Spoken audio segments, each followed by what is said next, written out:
Arc 6, Chapter 17. The King of the Sand Sea. The non-combatant squad unanimously opted to take the left path in the fork. It was evident that if they progressed down the right path, they would end up being swallowed up by the miasma, resulting in discord arising that would develop into them killing each other. For that reason, there was no mistake in that choosing the left path was the most natural thing. That, and for Subaru, the questions were providing him answers too. Though, since the left path was not exactly a safe bet either, the one who was setting him those questions was of ill nature. If he labeled the right path as an emotional snare, then he would have to label what awaited them on the left path as a physical snare. That grotesque witch beast, clad in flames, the centaur, he would prefer to avoid meeting it, if possible. Even if he engaged in battle with it, his odds of success were slim, that much was obvious.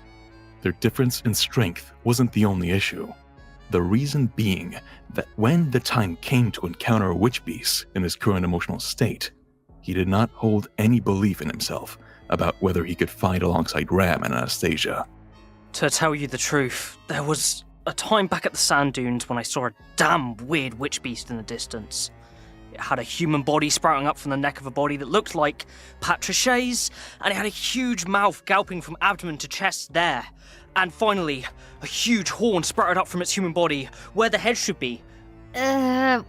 What the hell? That's so gross. Honestly, that is so off-putting. They followed the same flow of witch beast-related talk as last time, in which he naturally included his explanation about the centaur's particularities.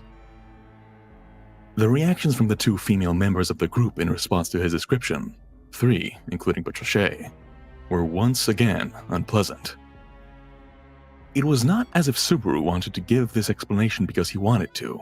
Nevertheless, he had to consider that there was a 70% chance that an encounter with that thing, now that they were going down the left path, was unavoidable.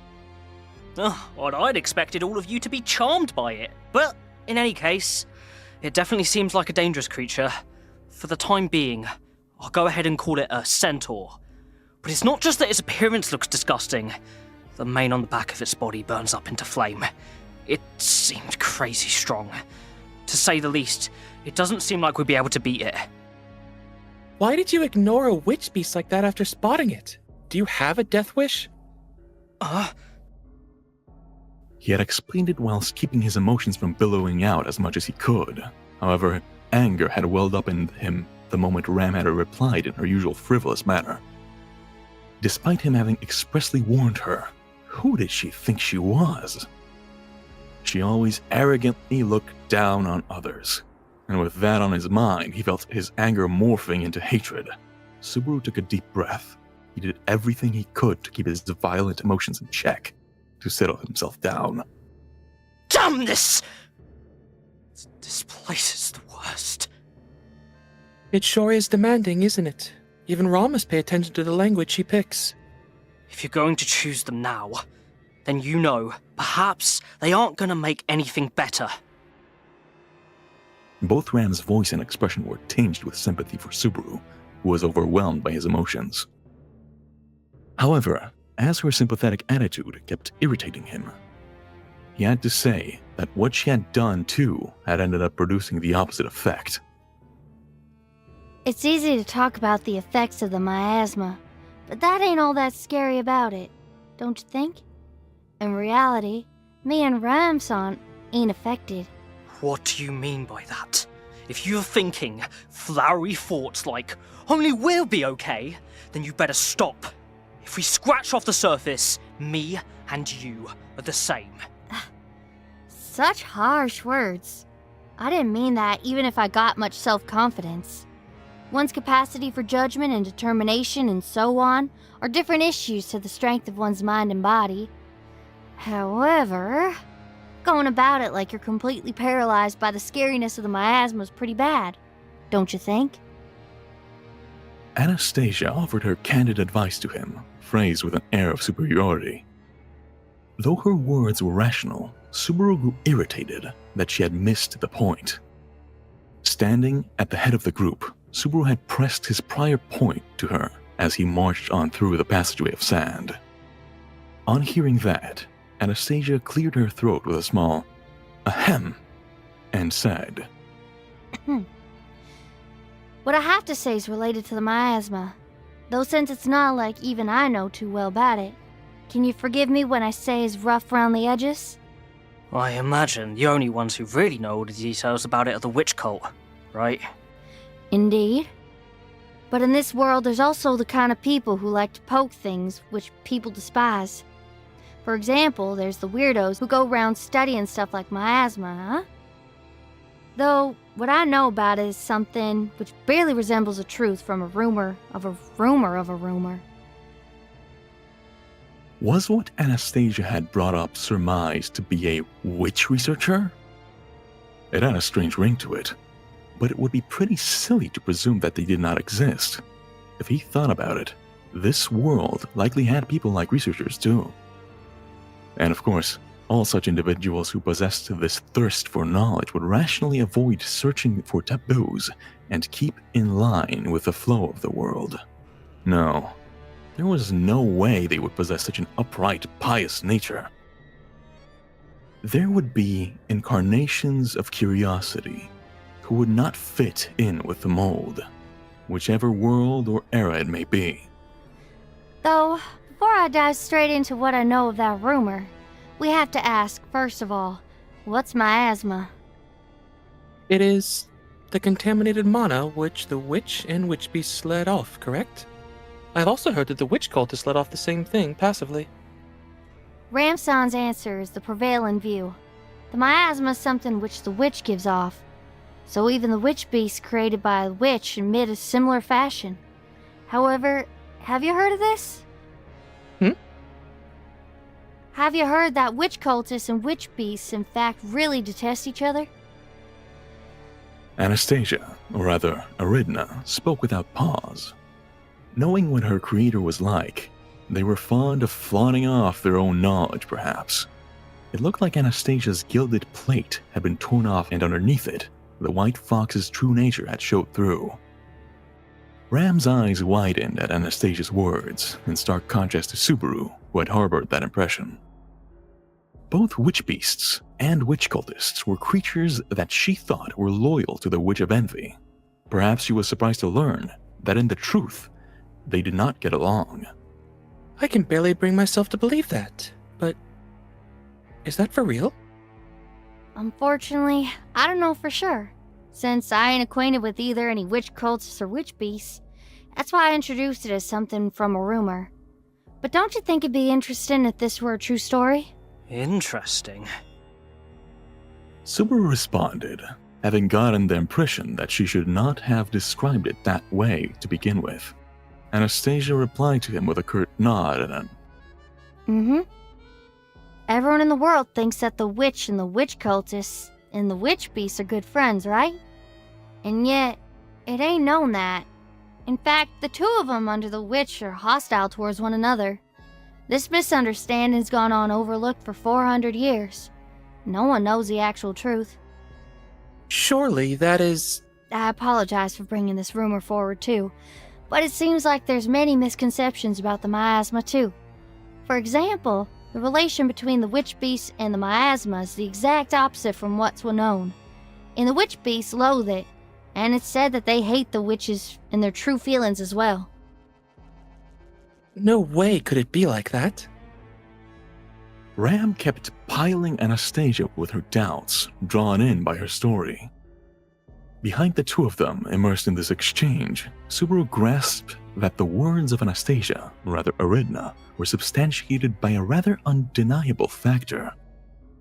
The relations between witches and witch beasts were in fact poor, and witch beasts did hate the witch. That possibility made complete sense to him, considering how much he had made use of the witch's lingering scent until now. If it was not as such, then why would it have made the witch beasts seethe so much, making them frantically pursue him, who was covered in the witch's scent? He had used the lingering scent against the first witch beast assault he faced after he had been summoned to this parallel world. And he had even used it against the white whale.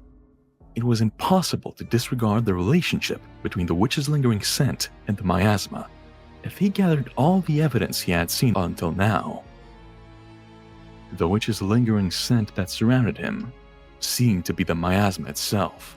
There's no way that all of these witch beasts would have petal geese like yandere attributes. You would not even be able to allow something other than that witch to smell like her, such as these creatures. It'd be like having another woman's scent. It was disgusting to think about, if that were the case. But the aforementioned possibility was suitable in regards to a logical explanation. In other words, the witch beasts hated the witch's miasma and regarded it with a strong hostility. And to start with, most people should not know that the theory which stated that the Witch of Envy had created the witch beasts was actually incorrect. For the one who had created the witch beasts had not been the Witch of Envy, but rather the Witch of Gluttony.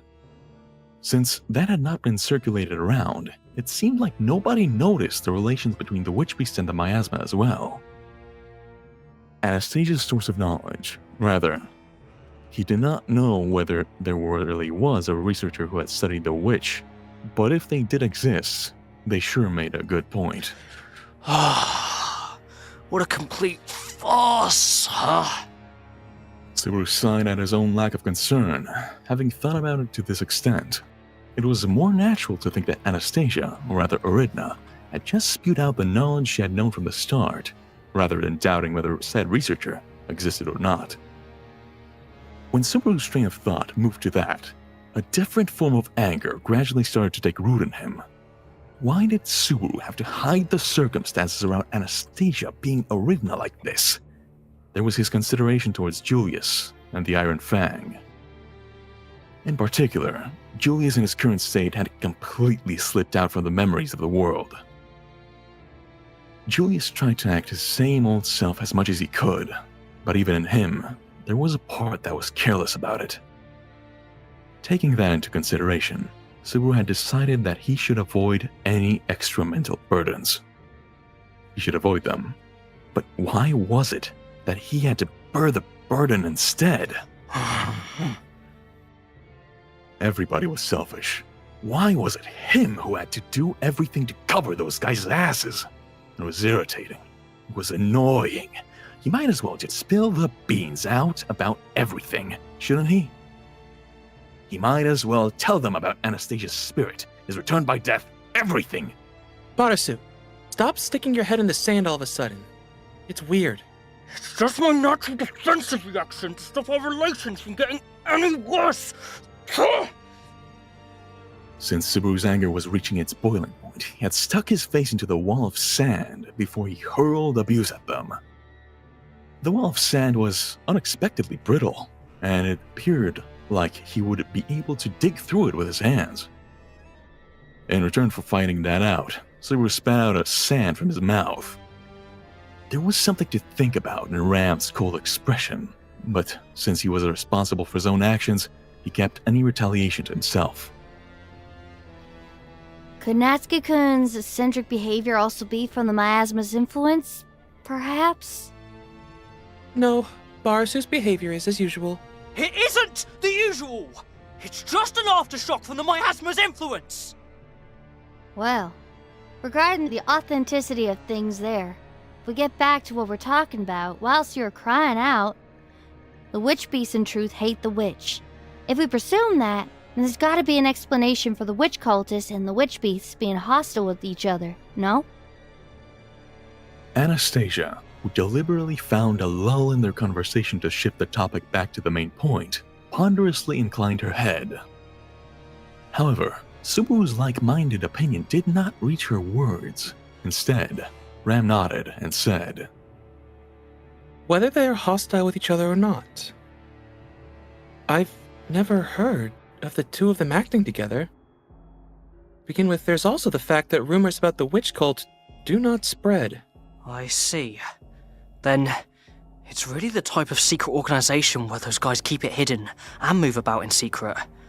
I wonder why they don't leave any impressions at all, though. Barasu and Emilia-sama come across those guys far too often. All the witch cultists which Subaru knew strongly craved the limelight, and were absorbed in an inflated sense of their own self-worth. He could not even say that Pelagis' movements had been kept surreptitious, and, moreover, the other Sin Archbishops had gone all the way up to broadcasting that they had hijacked one of the great cities. How could those guys claim that they were an evil organization that operated in the shadows? But wait up. What about the White Whale? That thing was cooperating with the witch cult. Though, now it's a bit suspicious whether it was or not. There was still that time. Even though I know that the witch beasts definitely do hate the witch cult, I'm not too sure whether the witch cult hates the witch beasts. Though either way, even if it's not like that, I ain't gonna fuss over it. That's what I told you. Providing a suitable rebuttal to Subaru's objection, Anastasia threw down her personal opinion straight away. That she did not cling to it was perhaps indeed proof that she had heard the rumors from another's opinion. However, she had thoroughly used it as the basis of our conversation. In the end, Anastasia closed one of her eyes and spoke. In the end, we could just put it as we don't understand the relationship with the miasma well. There's also the way Ramsan looks at it, in which it's like contaminated mana. But well, doesn't it seem like there's no one around who could explain what goes on for the mana to get contaminated like that? Mana's mana, regardless of whose body it goes through. Even you can change its nature via magic or the magic stones. It ain't possible for anyone to change the hue of mana itself. That's... Why, it's that mana can be contaminated with the Witch of Envy. And also, why the heck do the witch cultists acclimatize to the contaminated mana? Quite unusually, Ram kept her mouth shut as Anastasia launched into this barrage of questions. It was rather strange that she did not raise any words of objection and kept silent. At the same time, Subaru was experiencing a sense of déjà vu along with his feeling of revulsion. The way she had presented it made both her point and conclusion vague. Everything about her attitude felt like she was speaking in riddles. That she seemed to overlap with Echidna left him with quite the sour taste. Aight. It seems like we spent too much time idly gossiping, don't you think? Anastasia suddenly spoke out without any consideration for Ram's silence or Subaru's cathexis. The tone she had been speaking in up until now suddenly changed, leaving them behind with the abrupt change of subject. Leaving the two of them in her wake, Anastasia shone her lantern at the front part of the passageway. Subaru also stopped in his tracks, imitating her. And as he held his lantern up, he noticed what was up. In front of them, the passageway gradually turned to the left, and a faint breeze blew towards them.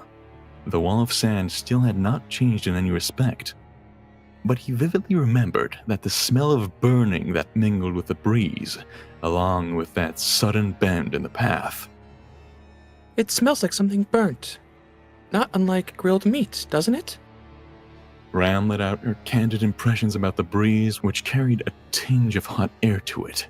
The smell of overcooked, charred flesh streamed in from the depths of the passageway.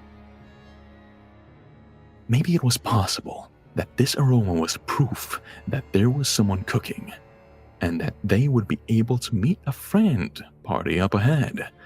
However well-intentioned his thoughts were, they were tantamount to ignorance. Emilia-sama and the others carelessly set up a fire and took a break. Something along those lines? I do agree that Amelia would be the one that seemingly set up a fire without any care, but with me mentioning the centaur, I can't at all imagine it being that. You too have to believe that this isn't your head filling up with overly optimistic thoughts, right? I am looking forward to how you are going to come up with excuses for all these reckless remarks after the influence of the miasma is gone. Every time he replied in a manner snappier than was necessary to Ram's questions, he would get toxicity scathingly thrown back from her too. Letting out a snort to that, Subaru reassured himself that the one he needed to turn his hostility to was not her. There was no doubt about that. Considering they had already made it here, there would be a large cave up ahead, and right there, the blasphemous witch beasts, clad in flame, would be awaiting them. The time they had spent getting here seemed to be a little quicker compared to last time. Nevertheless, considering that they were going to encounter it, perhaps that place was the witch beast's burrow. He held in no fleeting traces of hope that it would have moved from there. If possible, they would have to... We've got no choice but to kill it to get past her. I think it is more productive of us to come up with a plan that can be put into motion with our current fighting strength. Both Anastasia and Ram opposed Subaru's course of action. Though Subaru was annoyed that he had been denied, even he had no intention of pushing his own opinion on them. In fact, it would be absurd. He had not dubbed their groups as the non-combatant squad for nothing. All the choices which had entailed confronting the witch beast would probably end up being reckless. On the other hand, there's no way we can go back and take the right path. After looking at all the different faces you have made up until now, Barasu, I can see that you would not have the guts to go down the right path. Isn't that right? But by saying that, it means we're cornered. It wouldn't work to do such a laudable thing as to all go back to where it started from and wait for the others to come look for us, right? Ignoring Ram's flippant reply, Anastasia's reply hit the nail on the head. If he still feared the witch beast enough to turn back, then he should have resorted to spinning those words from the beginning and stopping back there. Since he had not, his conclusion had left him with the option of passing by the witch beast. Thus, that did not mean they could not find a way to accomplish that. First things first, we need to gather information on our opponent. If everything goes to plan, we have a chance. Subaru spoke out, reaching a conclusion before the other two, who were puzzling over a plan, did. Subaru hardly knew anything about the centaur witch beast's mode of life. That was due to the fact he had come across it for only a few dozen seconds before being burnt alive. All that remained pitifully carved into his soul from that experience was its grotesque-looking figure made him feel sick to his core, and that it had tremendous firepower. If he briefly thought about it, his manner of death had been such that it felt unavoidable to perceive it as anything other than having been a death in vain. However, it would be bothersome if he got worked up over that. When it came to unexpected deaths, Natsuki Subaru was a veteran. By now, he had cultivated enough experience to not treat the phenomenon of death as just death. First of all, we need to pay attention to the centaur's appearance. Its repulsive appearance was something which one would be unable to forget once seen. Though he had seen it only for a few seconds, its grotesque appearance was seared vividly into his mind. That would give him a helping hand in his reflection. It had a human torso on top of the lower body of a horse, with its head transformed into a horn. In addition to that, it had a gaping maw across its body. It looked shoddy, like something half-assed a child would have made out of clay whilst playing. However, there was something he had taken notice of. Upon racking his brain, without averting his eyes from his memories, It definitely didn't have eyes. in essence, it did not possess a head in the place where one would usually be found. Thus he was certain that there had not been any organs on that witch beast's body that provided it with a sense of vision. Or, since there was no light down in the cave systems underneath the sand dunes, without being in possession of a lantern, perhaps the negative effects of moving about down there had caused it to de-evolve. Something like a mole? It's adapted to living underground and lost its eyesight? Or, he was not sure whether it had an eyesight to begin with. But at least that witch beast probably did not rely on it, and went about its business without it. Back then, the witch beast did not seem to have noticed him due to the lantern light. It had noticed him from the noises and indications he had let off from his own carelessness. Namely, from either a sense of smell or hearing, which the witch beast would have developed instead of eyes. If I'm recalling correctly, I once heard that moles have a good sense of hearing to make up for their rather poor noses. It was not something he had heard from Anastasia earlier, but rather surely some odd knowledge he had picked up somewhere. However, Subaru's guess ended up far more useful than what he clung to in his groundless thoughts. The centaur's forte was its sense of hearing. Having come to that conclusion, Subaru sprang into action, thus. Without uttering a single word, Subaru swung his arm up and down as quietly as he could. From the moment he stepped onto the sand, he had taken care so that his footsteps would not produce any sound from crunching against the sand. The thing he had thrown from the extremity of his arm was one of the flasks of water they had put in their survival kit. Devoid of any particular aim, the flask flew straight to the end of the large cave, drawing the attention of the fiery wisp beasts in the middle of the cave to where it had landed.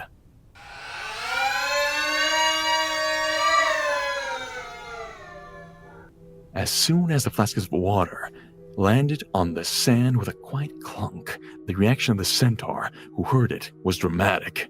Shaking its blazing mane, the witch beast leapt up with its hoarse body and galloped forward to the source of the sound. It ferociously rammed its body there with no trace of hesitation. Sand billowed up, and its flickering sparks flew around the cave. Thrashing about violently, the centaur skidded around. It gnashed the fangs inside its huge gaping maw together and continued to let out a shrill yawl, which sounded like the cries of countless babies crying.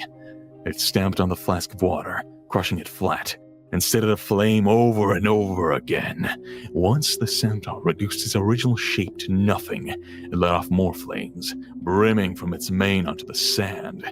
And when everything other than the parched sand had been burned to a crisp, the witch beast stopped in its tracks with a hint of satisfaction. It did seem to look satisfied. When looking at its handiwork in the corner of his eye, Subaru shook the string he had attached to his waist and motioned them forward. The sound of them carefully stepping on the sand was drowned out by the shrill cries of the witch beast that permeated across the cave. Taking absolute care with each step, they crept forward one step at a time. Subaru tugged at his string, indicating a halt to their march, stopping his advancing ground dragon in its tracks. To his surprise, the ground dragon, who should not have been able to understand human speech, had faithfully followed his instructions.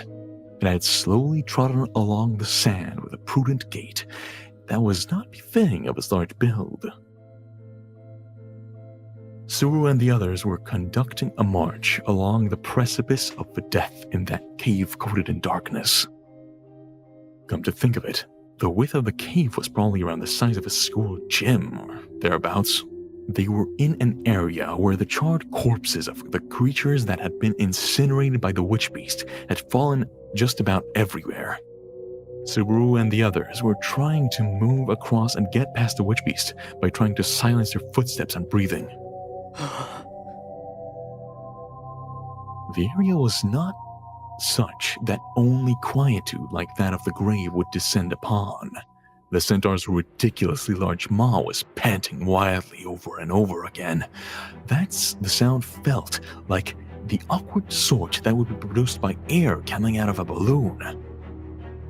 It was not just its appearance, but also its behavior that was repulsive. Nevertheless, he was thankful that it was acting so plainly right now.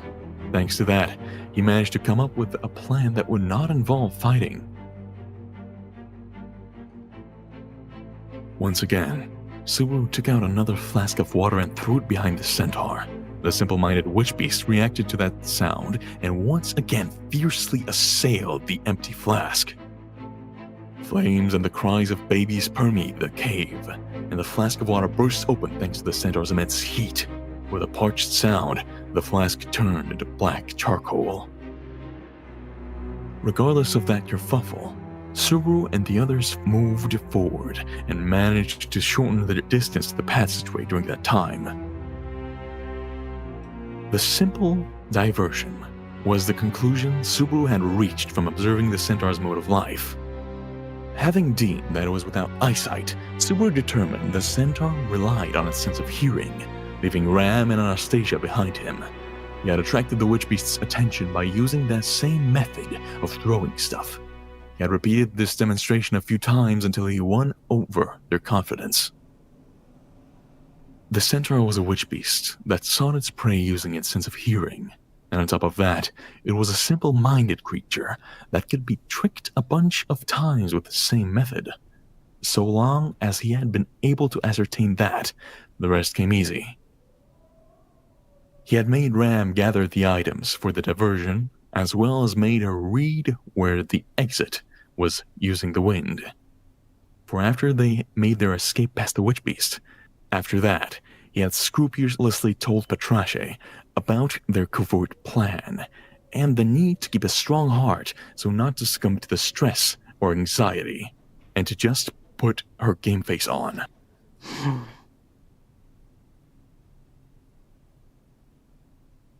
In actuality, Subaru's tactics were working really well to the point that it felt anticlimactic. The distance between the cave and the passageway had already been half cleared, and the time they spent stressing was not all that much. Since it had no capacity for intuition, the witch beast would probably be clearable by repeating the same thing over and over. Of course, they had turned off the light of the lantern, and the only thing they could see was the centaur's blazing mane crackling in the distance. The lantern light would likely not have affected the sightless witch beast, but still, they had made the bourgeoisie decision of narrowing down anything which could trigger its senses as much as possible. Feeling the string being pulled, Subaru's attention, which he had wandered off in thought, was brought back to the present. He was holding two strings as he put the diversion into effect. One of them was fastened to Patrasche, whilst the other was held by Ram, who was riding her. The instructions he had set to Patrasche were stop and go. However, the connection between him and Ram had not been particularly well stipulated. It was just there to get each other's attention. Even so, the connection between the two of them, using the string that merely conveyed their presence without being able to look face to face or exchange words, was something that settled Subaru down a rather surprising amount. Having this for now made it so that Subaru would not bear any ill feelings towards Anastasia or Ram. He was in a state of mind in which it felt easier for him not to look at someone's face. On the other hand, it did not mean that no anxiety was nestled in his heart, which had grown at ease to such solitude. Subaru had convinced himself that it was partly due to the miasma's influence. However, many parts of the story which Anastasia had told them earlier regarding what miasma was had become cloudy. Would he be cured from its effects when they left this place? In truth, that also felt doubtful now. Supposing he was not cured from it, would he end up being unable to get rid of these unpleasant feelings, even when he met Amelia and Beatrice? The string was suddenly pulled with strength, causing Subaru to unintentionally pitch back. The string that had been pulled was the one that was fastened to Patrasche. The ground dragon had made a snap decision to stop him by force, and right as he lifted his face up, he immediately saw why.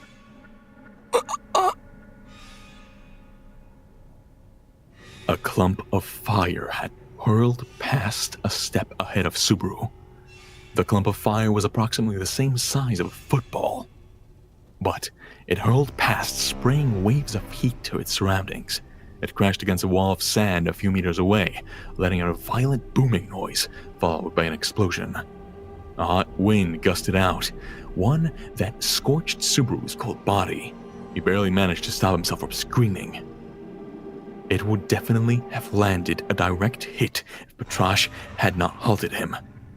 He did not know whether it had enough power to kill him, but he was sure that it possessed enough firepower to injure him. Subaru gritted his teeth, realizing that he had barely escaped with his life as a shiver ran down his spine. Why had the fireball been thrown at Subaru? Subaru reflexively turned to look behind him. The centaur should have been deceived by his diversion and should have been messing around with a water flask on the other side of the cave. However, the witch beast now had turned its horn head to where they were, snarling, just as if it were confident that Subaru and the others were standing there. No way could that be it. Subaru shook his head. Subaru unfastened a water flask from his waist and took hold of it so that he could set up the diversion again. The string which connected him with Ram was constantly being tugged, beckoning him, but he took no note of it. His highest priority right now was to lure the witch beast's attention away from them. He swung up the flask of water into an arc and threw it far to the left of the centaur, where it dropped onto the sand. And just as he expected, the witch beast's attention turned to that spot, and the clumsy beast was attracted to the obvious diversion. Once again, flames gushed out, and the lament of the crying babies echoed out. And whilst the shrill echo reverberated across the cave, Subaru urged Patrasche onwards to the exit. They just had to keep repeating this predetermined routine over and over again. With just that, they ought to be able to break past. However, once again, the fireball thrown by the centaur hurtled past near to where Subaru was walking. It had gotten even closer than last time, with the shot being so accurate as to graze his skin. Subaru's breath was instantly taken away from him by the fireball's explosion, and he was buffeted by the wave of heat. Bathed in the illumination of the newborn orange source of light ahead of him, Subaru locked eyes with the witch beast in the distance. Their eyes did not actually meet, though, so saying that he had locked eyes was not quite right. However, the witch beast's attention was clearly focused this way. The witch beast had no way to track them except by sound, so why was it able to find them in the middle of its own cry? Its own cry. Baratsu, the echo! As the question and answer came together in Subaru's mind, Ram, who was still pulling the string, finally called to him and made a sound. At the moment they both came to the same conclusion, the centaur kicked at the sand. Its hooves kicked the surface of the sand, and the witch beast, which was so large they had to look upwards at it, flew easily through the chilly air. The heat of its blazing mane increased as it moved, and all at once was streaking towards Subaru's group. The human torso attached to the horse's body raised its arms and pulled away pieces of its own flaming mane. While held in its hands, those pieces changed into balls of fire, and after the blink of an eye became explosive flaming bullets. Run! Run, run, run, run, run! At this point, avoiding a fight with the centaur was no longer possible. Discarding the plan to move with as little noise as possible, Subaru slapped Patrasche's hips, ordering her to run immediately to the corridor. Subaru's group was currently in the exact center of the cave, far from both the corridor they had entered from and the one they were moving towards, a position so advantageous for a centaur that it seemed like this had been the witch beast's plan. Was it playing with us?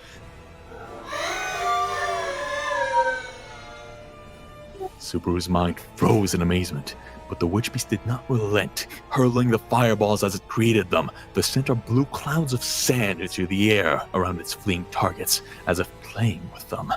The witch beast had expected that they would run straight for the corridor. Having said that, even if they attempted to run a zigzag course to confuse it, its hearing captured every sound, and so it would not be deceived by such a trick. Whoa! Ah! Grazing their lowered heads, the fireballs were thrown one after another. Out of sight, the witch beast ran circles around Subaru and the others as they fled, not letting up with its explosive barrage, hurling bursts of sand into the air. Ah! The heat wave of an explosion at his feet lifted Subaru into the air as if he was nothing and sent him flying. He quickly protected his head and both arms, but the rush of hot air burned the inside of his nose and throat. Breathing was painful, and with the inside of his nose scorched, he temporarily lost his sense of smell. Subaru rolled on the ground from the agony in the center of his face, then raised his teary-eyed face. The mouth of the centaur's torso was open wide, and the toothy maw was emitting an ear-splitting noise, almost as if looking like it was laughing. No, it was actually laughing. Laughing at the weak human plaything. I could not even win a battle of wits with a witch beast. Shit! Hatred boiled in him and gave Subaru the strength to stand. Paired to the suspicions and mistrust, what a wonderfully healthy feeling it was to hate the vermin that opposed him, and he was swallowed up in blackness of distilled fury. Subaru snorted at the witch beast that looked so pleased with itself. Acting like it had won was laughable. How could the lowly, miasma-hating witch beast think it could ever hope to beat Natsuki Subaru? Putting a hand to his waist, he took out his whip. Letting his hand remember the feel of the handle, he lightly flicked the sand with the end of the whip. The centaur immediately stopped its roaring laughter and suddenly turned its ears toward the crack of the whip. Most likely, it was the first time the witch beast had ever heard that sound. However, that was not Subaru's real plan. The whip was nothing more than a diversion. Invisible providence!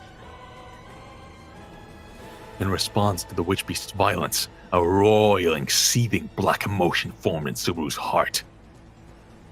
Given direction, it turns into strength to tear the centaur from limb. Using it this way made him look like a one-trick pony, but he cared not. It was a trick that would work on anyone. Swinging the whip above his head, he let the witch beast listen to the sound of it splitting the air. Taking care not to alert the centaur, which was paying close attention to the first sound, the invisible magic hand advanced like it was slipping through the darkness, infiltrating the witch beast's shadow, aiming for the horn atop its human torso. Between the human body and the horse body, he could not tell which one had the vital organs. With his head being a horn, if there was a brain stuffed inside or not was a mystery. Despite that, there had to be a vital organ of some kind inside. With that decided, he would crush the horn in the palm of his invisible hand. If the loss of the horn happened to make the witch beast obedient, he would simply have it kill itself. That would be much more pleasant.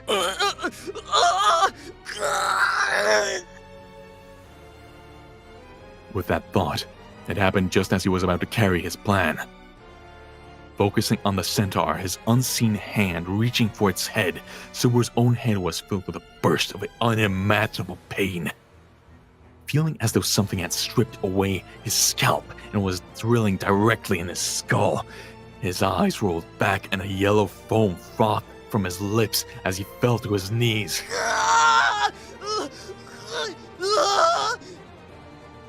Bringing both his hands to his head, as he knelt, he struck himself on the side of the head to try and fight off the pain.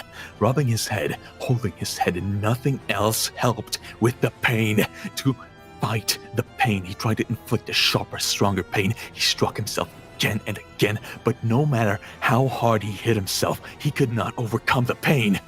He rolled on the sand whilst his head felt like a hell, full of thorns piercing his brain, and nearly fainted from the pain. Subaru ended up swallowing sand without understanding why. It hurts! Look! It hurts! It hurts! It hurts! It hurts! He shouted like he was spitting blood. With a mouthful of sand chewing on it with his back teeth, Subaru thrashed on the ground, fighting against the mysterious pain to keep it from blocking his throat. He could not fight it. He was losing. Of course, invisible providence had vanished instantly. With that dispersed, he had no way of affecting the centaur. The witch beast, as though disappointed with his lack of resistance, prepared to turn him into a smoking corpse with the use of a fireball. A huge ball of flame drove away the chill in the air as the explosive heat warmed the world around them. Just like that, Natsuki Subaru would be changed into charcoal. At That last moment before that, the jet black ground dragon charged in furiously, tearing away the witch beast's arm. With a body color that blended into the darkness, the ground dragon had soundlessly approached the witch beast and landed a biting attack. Losing its balance along with its arm, the witch beast dropped the fireball it had raised above its own head. In other words, the heat of the fireball the witch beast had created exploded at its own feet, and the point-blank blast wave blew it into the air.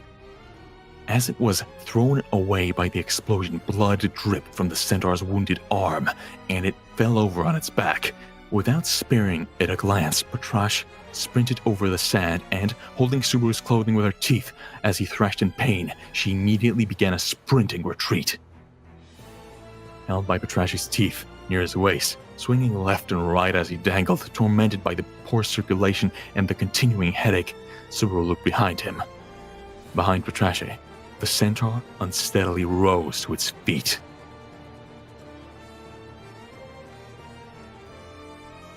The wound on its human torso foamed, and the left arm that had been bitten off grew back in an instant.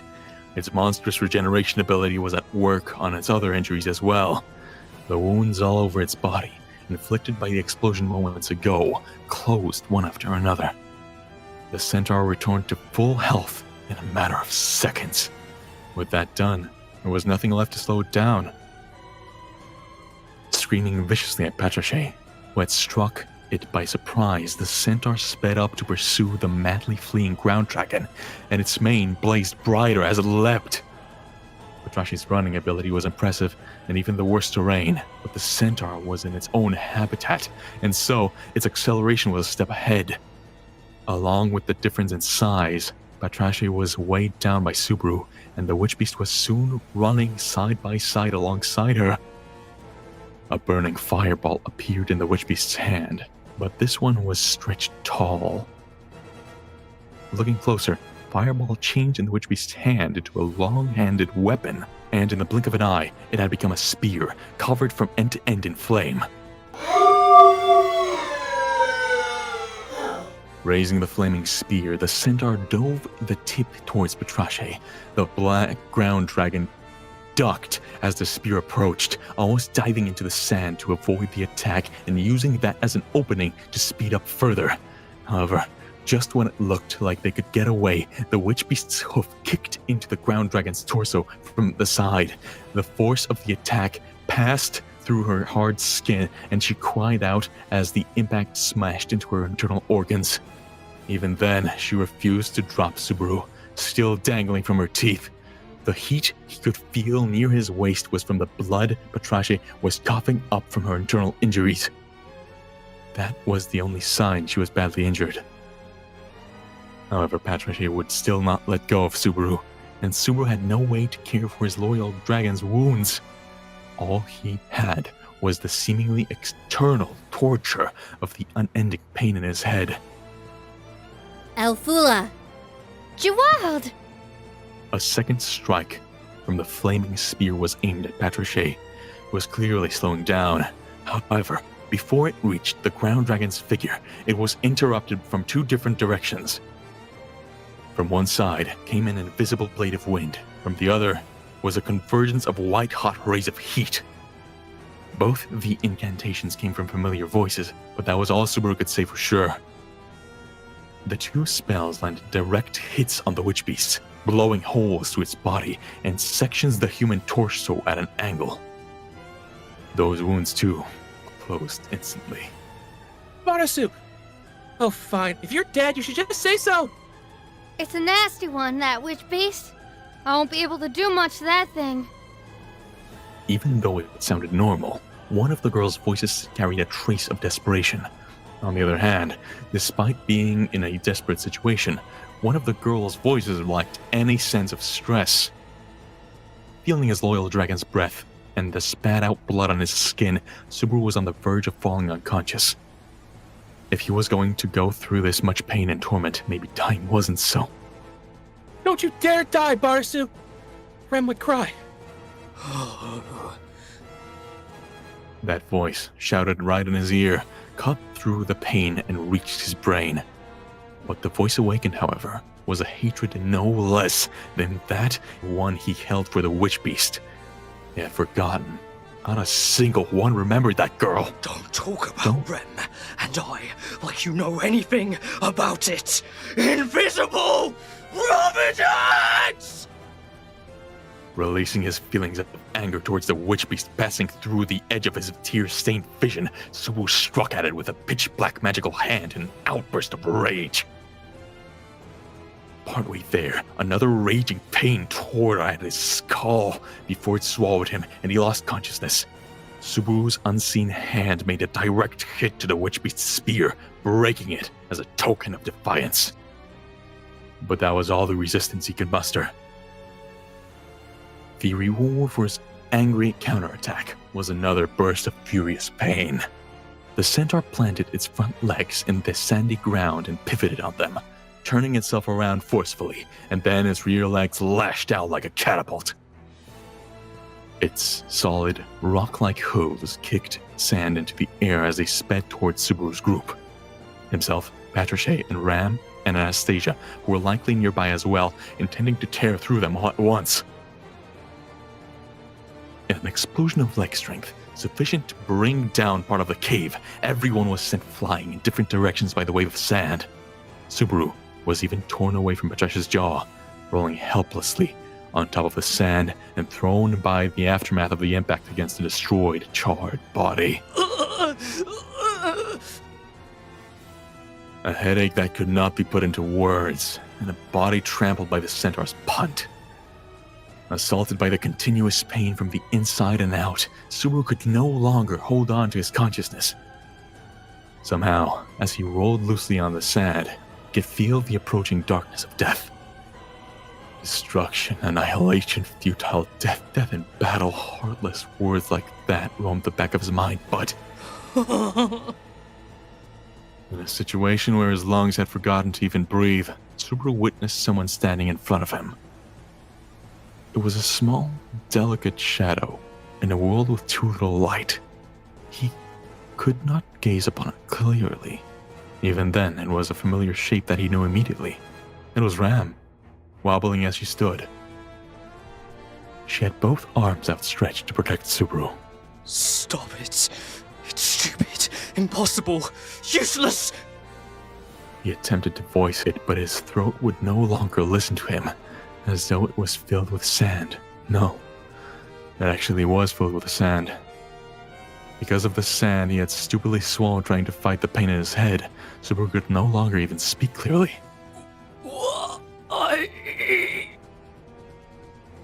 With all his strength, Subaru managed a weak cry.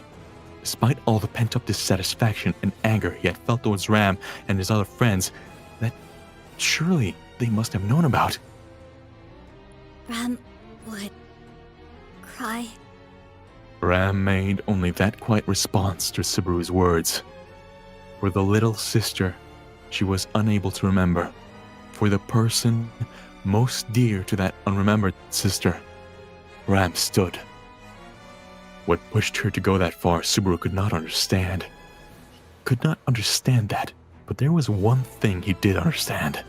At this rate, Ram was going to die. Subaru would die too. There was no way to avoid it. The centaur bellowed, swinging its arms and creating a blazing sword in each of them. They did not really take the appearance of like swords, though, so perhaps it had meant to make hammers or axes.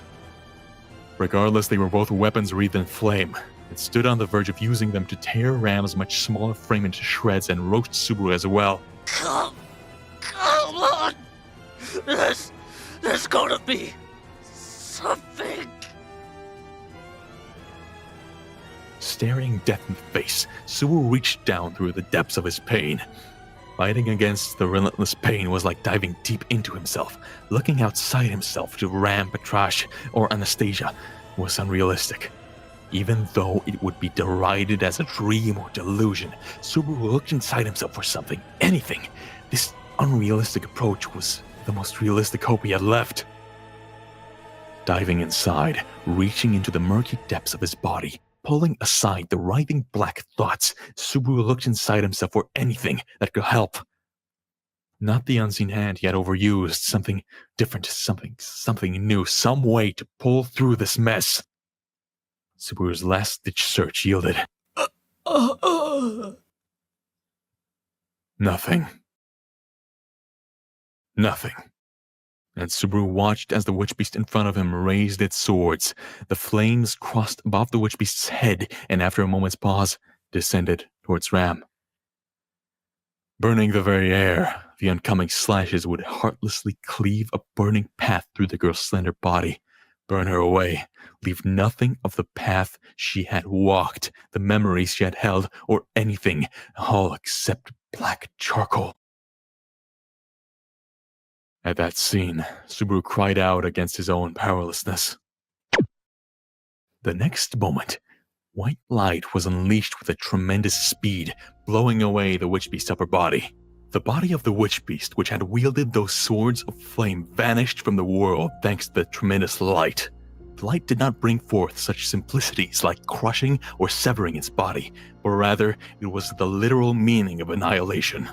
The centaur was a monster that possessed a human-like body and the head part of a horse's body. And the light had blown away the part which was construed as its human body from chest up. Of course, that included the arms and shoulders, the horn which was in place of a human head, and the fanged maw that gaped across its chest.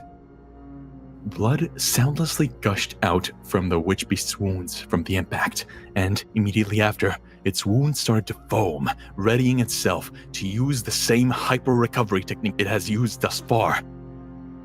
Its squirming flesh swelled up and obliterated, human body reformed anew. The human body regenerated right away as explosive balls of fire quickly surged into life on both its arms. The centaur roared, and the alluring voice of countless babies filled the chilly air.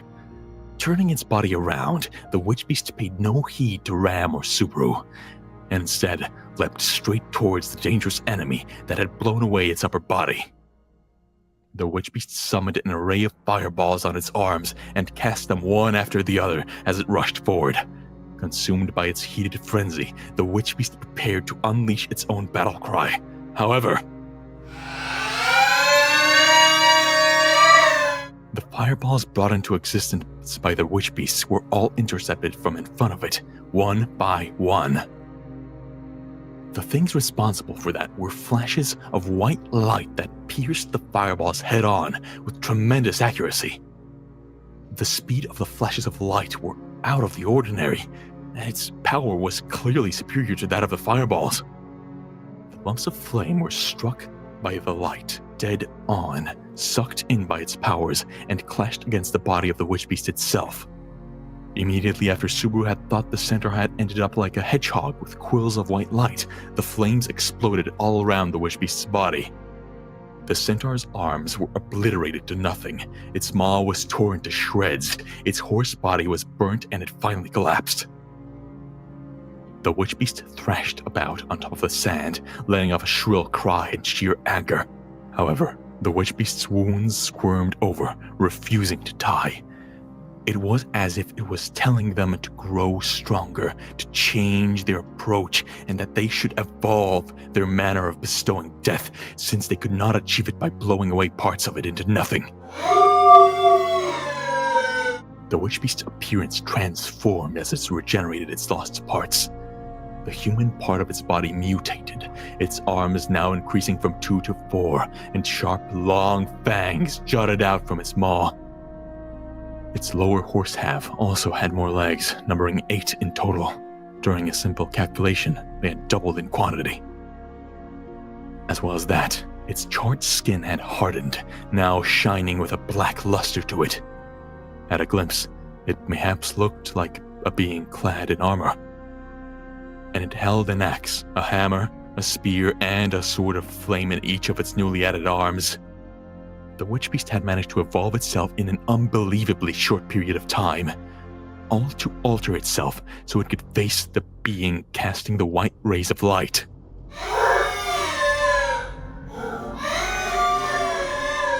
Raising its four forelegs, the centaur thunderously let out a roar. It clacked its raised hoofs together with a piercing clang and began to spur forwards.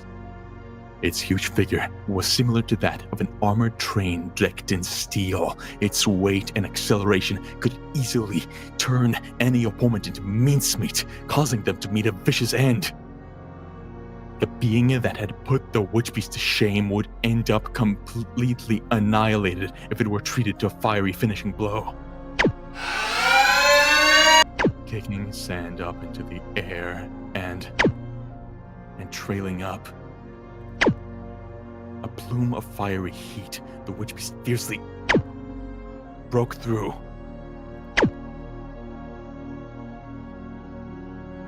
Light pierced it. The heat of its flames had flared up, hotter than ever before. It was like the hellfire of the abyss. Its grotesque and atypical figure made it so that you couldn't avoid breaking into shudders when you caught a mere glimpse of it, regardless of who you were. That was what the King of the Sand Sea was.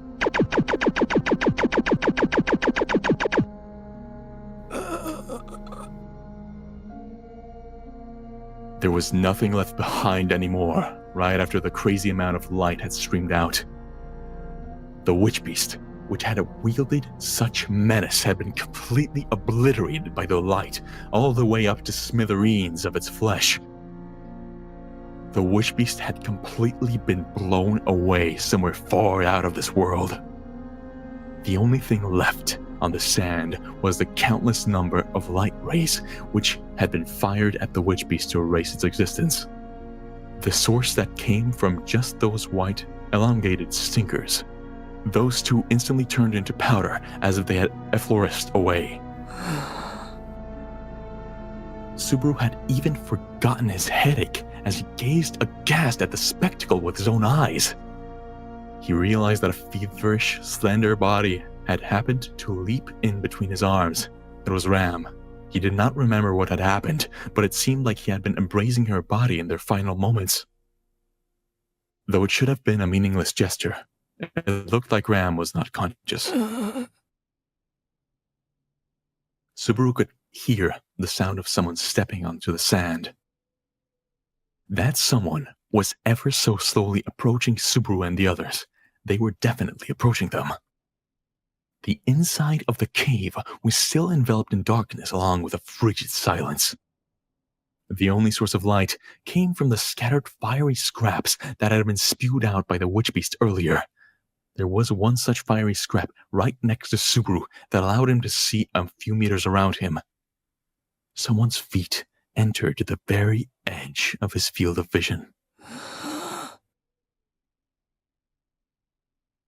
Lifting his face up, Subaru looked up to where the owner of those feet, and perhaps the one behind that light, was. Gradually lifting his field of vision, what he saw reflected in his bleary eyes was a human being. It was a woman with a rather queer air to her. Her legs were audaciously bare all the way up to her tights, and the only thing that covered her crotch was the hem of her shorts that were just barely cut down for that task. Above that, her waist and belly button were exposed. A piece of cloth was wound above her slender waist, like a muneate, to keep her breasts concealed. However, she wore something akin to a cloak from her shoulders, which barely protected the greater part of her body from her pale shoulders onwards from the wind. Her hair was a brown that was closer to black, to the point that it seemed to blend in with the darkness around them. Her long hair was tied into a ponytail that collected all of it together. She gazed up at Subaru and the others with moist eyes chock full of thick emotion, her thin lips curved up, breaking into a rather bestial smile. Found you! At least I can understand what she's saying. Subaru thought to himself. And just as he thought that, his consciousness reached its limit. Tasting the feeling of sand, Subaru let go of his consciousness, still without uttering a single word. At least, it did not seem like letting go of the girl wrapped inside his arms was needed. He held her tight. He only had enough willpower left to preserve to that point.